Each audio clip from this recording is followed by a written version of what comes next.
So hello guys, and welcome back to another video in our channel. Today we're going to look at the Premier League clash between Liverpool and Chelsea that took place yesterday at Anfield. We're going to look at in-depth tactical analysis of both teams. So the result ended 4-1 in favor of Liverpool as Liverpool battered Chelsea at Anfield. Jota, Bradley, Szoboszlai and Luis Diaz managed to score for Liverpool, and the game would have had a larger scoreline if Darwin Núñez was quite great in his finishing. So the statistics of the game showcase that Chelsea and Liverpool averaged close to the same amount of possession, but this was not the case since Liverpool dominated the game from minute 1 to minute 90. Chelsea only having the ball with little threat in attack. So currently Liverpool maintain their top position in the league while Chelsea maintain their position in 10th place. Liverpool have won their last 4 games and are currently 51 points, and they are currently around 6 points ahead, 5 points ahead of Arsenal and Manchester City.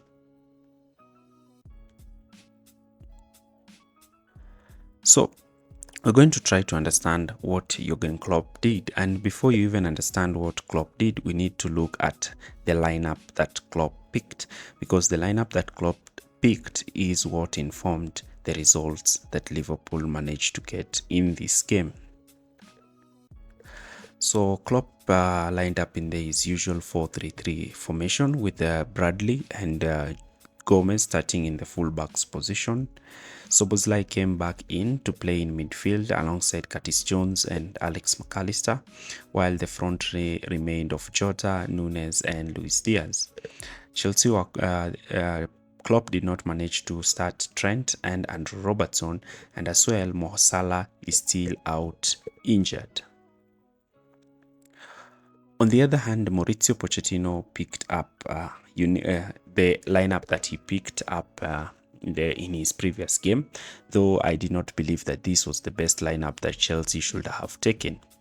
And I'm going to analyze Chelsea's lineup in a few. So, Badiashile, Thiago Silva and Disasi played as in the back line, with Ben Chilwell coming back in. Caicedo played alongside Enzo in midfield, with Conor Gallagher playing as a number 10 and Madueke coming back into the team. Now, my problem is why Pochettino insisted in playing Cole Palmer rather than playing Broja as a striker and allowing Palmer to play in the number 10, because Conor Gallagher did not offer Chelsea anything going forward.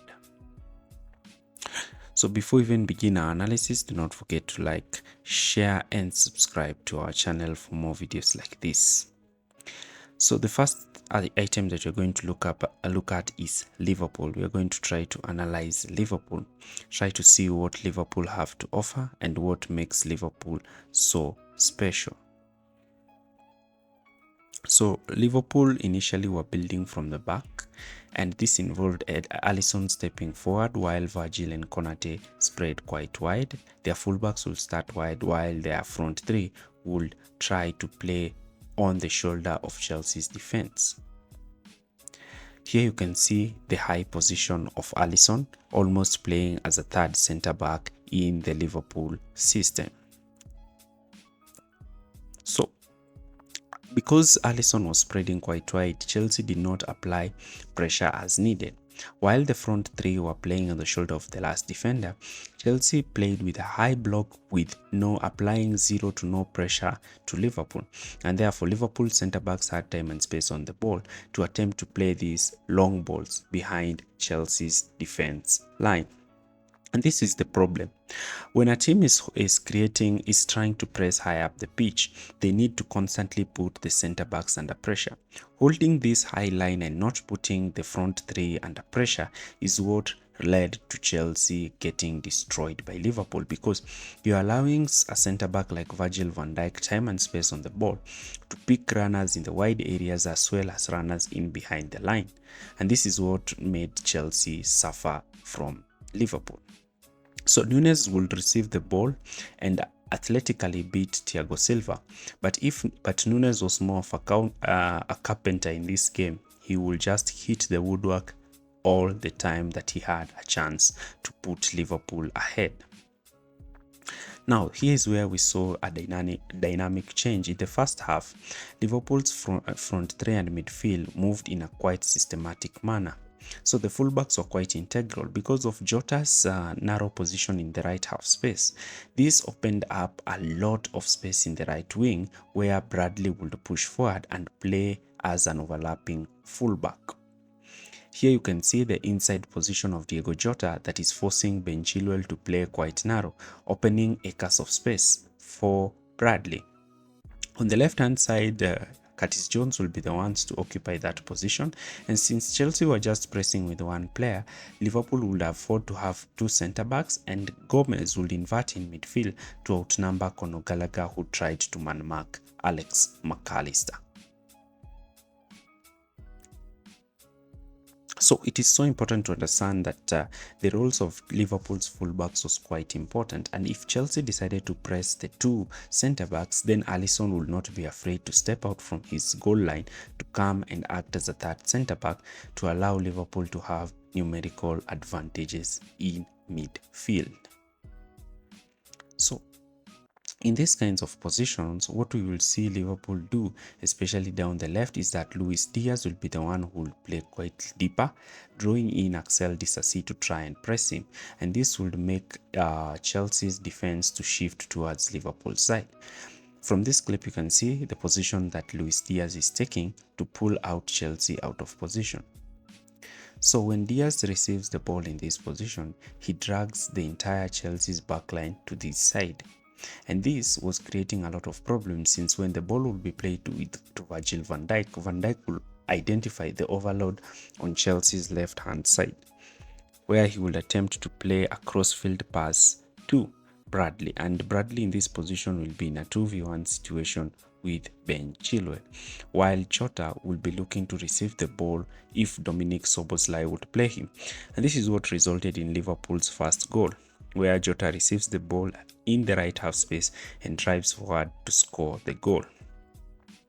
So on the left hand side, you can see the position of Luis Diaz, while you can see the position of Darwin Núñez and Diego Jota.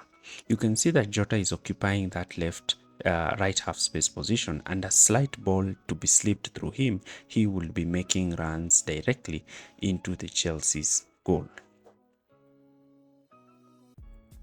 Now, we saw Bradley receiving this ball time and time again, and he managed to have 2 assists as well as score the second goal, which was one of the which looked like a very wonderful goal from the young fullback. And this is because of the acres of space that he used to get when Ben Chilwell would come narrow to try to cover Diego Jota.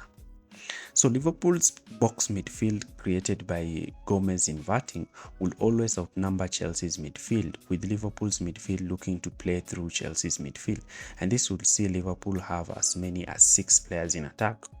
This is aided by Bradley joining their attacking line, with Curtis Jones coming quite central.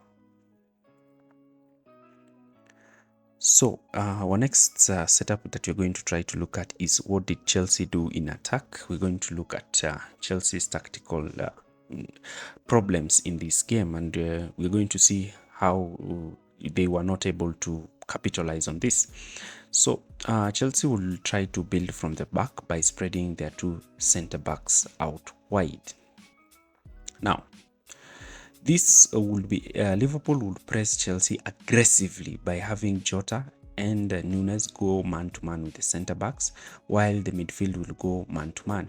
You can see the position of Jota and Núñez, them being actually ready to press the Chelsea centre-backs.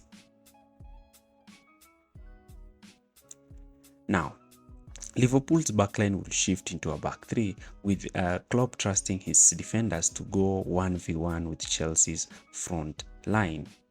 So they will force Chelsea to play the ball down the wide areas, where they will engage in an aggressive touchline press. Remember, they are using the touchline as an extra defender to beat Chelsea.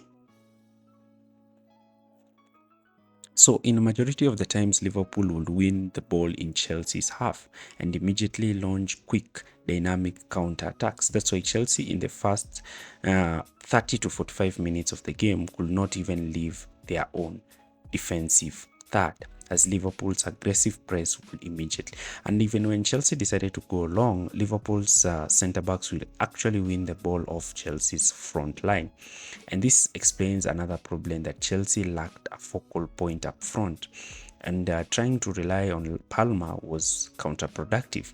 So Palmer started to drop deep to pick the ball directly from the centre backs, and this enabled Chelsea to break through. But when the ball would be played to Conor Gallagher, if he had a chance to turn and try to drive Chelsea forward, this is where we also saw one weakness that Conor Gallagher had, and that is just passing the ball backward. And this stopped Chelsea from exploiting Liverpool's disjointed defense. You can see here Conor Gallagher receives the ball, but you can see Ben Chilwell is making a run, and if Gallagher would play the ball to Ben Chilwell, Chilwell would run with the ball and Sterling will have space. But rather than Gallagher playing the ball, Gallagher turns back and tries to play the ball backward, and you can see now the position that Chilwell is occupying. So Chelsea lose that opportunity to have a smooth counter attack. Now, in an attacking setup, what Chelsea will do is that Sterling will come narrow while Ben Chilwell will be looking to overlap, and that was mainly the main attacking threat for Chelsea until the second half, when Gusto came in and he tried to overload down the right together with Noni Madueke. So Chelsea would attempt to play passes to Ben Chilwell or to Raheem Sterling, whoever held the width down the left, while Sterling would attempt to play those through balls for Chilwell, but credit goes to Konate because Konate was quite quick to shift across and cover for his fullback. Liverpool again created a shield, a five-man shield in midfield, where their wingers would win the ball and immediately spring out in a dangerous counter-attack, ready to shred Chelsea in a counter-attack. And they actually scored a goal from this position, the goal that was scored by Luis Diaz. So Jurgen Klopp will be so happy with the performance that Liverpool put out, and it looks like the press conference that he did indicating that he will depart at the end of the season actually worked wonders as it has galvanized the fans and the players around him, and all the players are playing to try to win Klopp a Premier League title as he makes his final stint at Liverpool. On the other hand, Chelsea looked very disappointed, very dejected. They were outplayed, outmuscled, and lacked any form of confidence or threat going forward, with the only positive being the goal that Christopher Nkunku scored from an individual brilliance. This raises questions on Mauricio Pochettino's future at Chelsea, as a lot of fans are currently losing patience with his time at Chelsea. Fans citing no progress. If you have enjoyed this video, do not forget to like, share, and subscribe. Thanks for watching.